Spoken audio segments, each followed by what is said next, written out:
This video, as you can tell from the title, is Relationship Series Red Flags Part 3. I was going to say red flags plural, but this one I'm just going to talk about one, but it encompasses a lot. This red flag is when someone comes across as irresponsible, immature, and or unpredictable. A lot of people say, I love just being spontaneous, but there still needs to be some predictability to this person's behavior. You want to know how they're going to react in certain situations, how they're going to respond, if they're going to be responsive. This person I consider to be shiftless, someone who is just always the same, even though they're irresponsible, immature, and unpredictable. You just know that that is how they are. They're not moved by anything. They're just like nonchalant about almost every area in their life. They may not have any goals. They may not know or even care about the direction their life is going to take. Usually these are people who are, I just go with the flow. It's like whatever comes, that's what it is. They don't take any responsibility. They don't put forth any effort into any sort of direction or thought process. It's just whatever. And they just roll with whatever, which is fine in some situations. Like when you go on vacation, you might say, okay, we're going to Niagara Falls, and so I definitely do want to go to Niagara Falls and see it. But other than that, it's whatever. You wake up that day, and you and whoever you're with, you decide, okay, what are we going to do today? Like there's no set plans for the entire day. It's like we're on vacation, we're going to wake up and just do whatever we feel like doing that day. That's different than it being a way of life for a person, where every day is just like, whatever. They may complain about being unsatisfied at their job, yet they don't do anything to obtain a different job or even to obtain employment doing something that they actually enjoy doing. Like if they have a hobby with tinkering with electronics, why not get a job at an electronics store or a job fixing electronics or things like that? They'll complain about, I don't like my job, but they don't do anything about it. They just complain. And they come across as, well, if a job happens to come along, I don't know too many people who they have just received a phone call out of nowhere saying, oh, I have this job I think would be great for you, unless it's a friend of yours that you know. One of my clinical jobs, I was actually leaving, and I had talked to my boss about, okay, this is my time frame. I gave like probably a month notice, and a close friend of mine, she's also in the clinical field. She's retired now, and also I thought she would be great for this job. She's awesome at what she does. She loves the particular population that the job entailed working with. And so I spoke to my supervisor about it, and she's like, oh, great. So she got in touch, and then also I talked to my friend about it, and she's like, oh yeah, that does sound like that would be good for me. So I connected the two of them, and she ended up working, at that place as my replacement. And so that's the only way like something like that'll come about. But that's not typical. Like you're not just going to be home and not in touch with people and think someone's just going to call you randomly out of the blue, because that situation wasn't even random, because I played a part in putting them two together. So that's something to think about when you meet someone and they don't like their job, but they don't do anything about it, or seek additional education or go to classes or workshops or certifications in order to have something to add to their resume that may help them to get a different type of job, or even switching career fields. Like they're just like, well, whatever, if it's going to happen, it'll happen, without them realizing they need to put some effort and work into it. They don't respect themselves or you or the relationship, and they don't even take care of their belongings. And that's the way that I gauge if someone respects themselves, is how well they take care of their personal property. Me personally, I'm a very organized person. My desk right now, there's a few papers around as a reminder to me, okay, I need to deal with this and I need to deal with that. And once I deal with it, those papers are gone and my desk is clear. Where I do my makeup, everything is organized. Okay, this is this, this is that. And I keep my space clean. I do not like clutter. So if I meet someone and I go to their place, oh my gosh, years and years ago, not years and years, probably like 5 years ago, maybe like 7 actually. And when I went to his place, I was just like, oh my gosh, you could smell it as soon as he opened the door. It smelled like mold issues or water damage in the air. And I am sensitive to different scents and things, my sinuses, my allergies, I have asthma.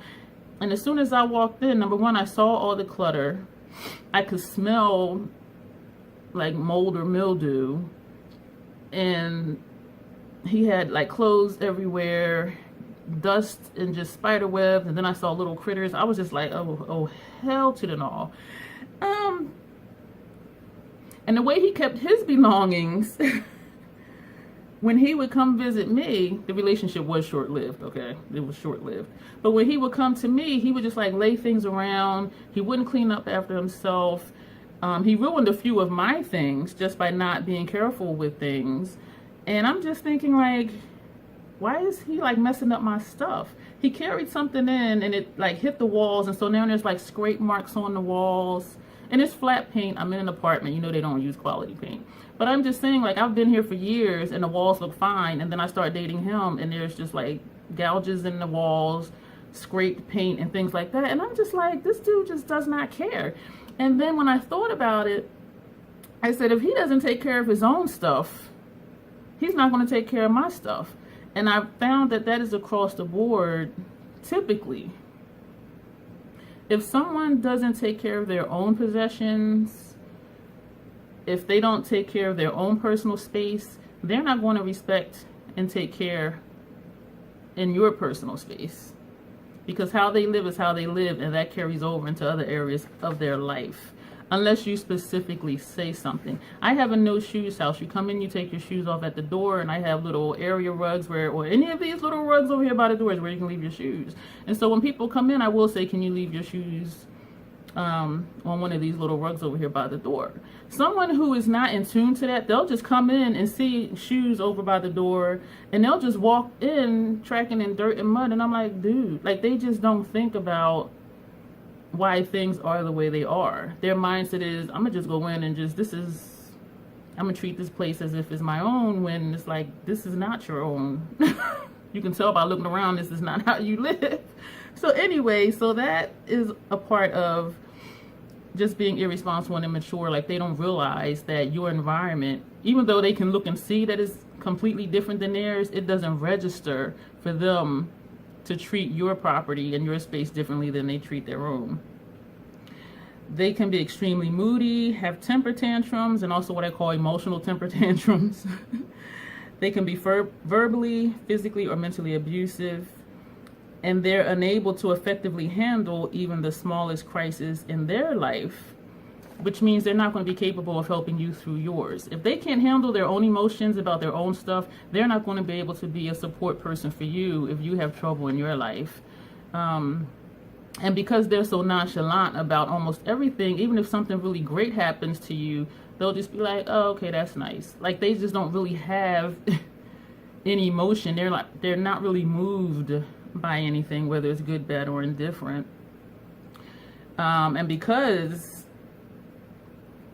they just have this mindset that things are just going to be whatever, if something goes not according to how they perceive it should be, that's where the emotional temper tantrums can come in, and the verbal abuse, the physical abuse, and also the mental abuse.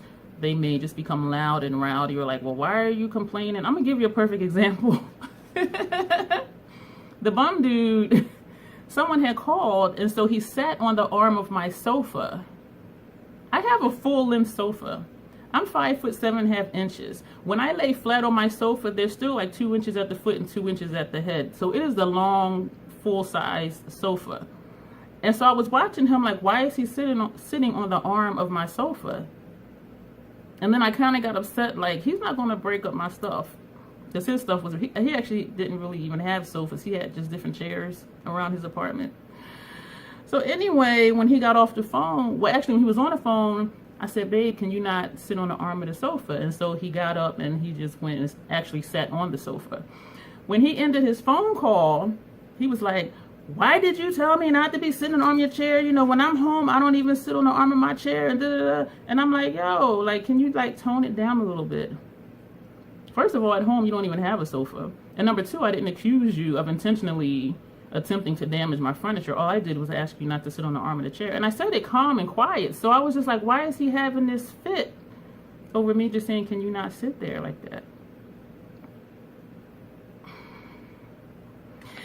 Anyway, they don't handle their finances, personal property, or their well-being, including their mental health, in productive ways on a consistent basis.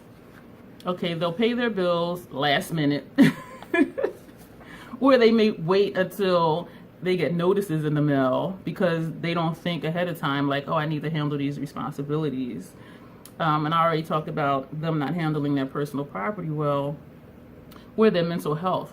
Like, why would somebody have a fit because you just asked them not to sit on the arm of your sofa? Like, there's something going on in there for someone to think you're accusing them of trying to break their furniture. Like, that's not even what it was. And so so when people act a certain way or say certain things, for me, clinically, I think about, why did they have that reaction? Like, possibly because I really don't know unless they tell me, but it's like, why are they behaving this way? Like, why did he get so defensive? Why was he trying to have an argument? And I was just like, yo, can you just please calm down? It was just a mess. So, so in short, this person is emotionally immature. And that's why they come across as irresponsible and unpredictable. They're not self-aware enough to understand themselves as a person and to think about why they do the things that they do, or why they don't do the things they don't. Like, why would you not keep your apartment clean? Why would you not have legitimate furniture? Why would you not, have someone come out to figure out, is there mold in the walls, or why does it smell like a musty basement in my entire apartment? Like, they just don't think to try to work things out or to think things through. Also, along with the emotional immaturity, is when someone doesn't make or maintain friendships well. This is part of the immaturity and irresponsibility, because if you want to make friends, you have to be friendly. People say that. But you have to be able to carry conversation, and there needs to be something in you that genuinely cares about other people, and to also put in that effort to get to know other people and for them to know that you do care about them. So if I meet someone in the community, let me just say, like, at a munch, and so you're being friendly, you're talking to the person, they're talking to you, and, you exchange contact information, and every time they contact you, it's a good conversation, but you never put in the effort to contact them. You never initiate any phone calls or text messages or, hey, how about we go out to lunch or this and that. After a while, they're going to fade away. And so even if there was the beginnings of a friendship, it's going to be short-lived because only one person is putting in the effort. And the thing with someone who doesn't put in the effort on a consistent basis, they're not going to build relationships, friendships, because for me, relationships begin with friendships. And if they're telling you, I'm not good at building friendships, then the question is, well, why are you not? And it usually comes down to them not putting in the effort needed to actually build and maintain that friendship. And so to get into a relationship with a person that tells you that, pay attention to that, because if they're telling you, I'm not good at maintaining relationships, what's the prognosis, for your potential relationship with this person? And there's a saying too, when someone tells you who they are, believe them. But I also believe that actions speak louder than words too, so it can go either way. And also for this person, they lack empathy and they're not sympathetic of other people's feelings. And even if you explain something to them, it doesn't click and they're not able to relate to what you're saying. They hear your words, but they're not listening to the intent and the emotion in your words. And so, like, say you're having a bad day and you explain why, like, they're listening to your reason why, but they're not understanding how is that the reason that you're having a bad day. Like, there's a disconnect somewhere in their mind, and there's something with them where there is just something's just not connecting, and it may or may not be out of their control. Some people just don't care, and they're just like, whatever. And that's a different thing, where some people, if something doesn't have a direct negative impact on them, they just flat out don't care. So there are people that's that way. And then there's other people who there's just a disconnect. And it's nothing you can do about that. That might just be how their brain is wired.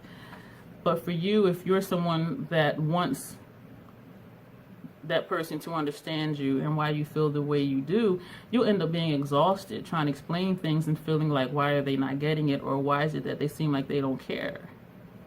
So it could be they're just not capable, or because they really just don't care to put in the effort. And that can go into a whole mental health thing that I'm not going to get into in this video. And so that's it for this video. Trying to keep them short, so this one was just the one. So basically this one was just about the red flag of someone being irresponsible, immature, and unpredictable, with explanations and examples from real life. Let me know what you think. Let's discuss below. If you've been here before, thank you for coming back. If this is your first time here, welcome, and I hope you enjoyed this content. And so let me know below. Thanks, guys. Bye.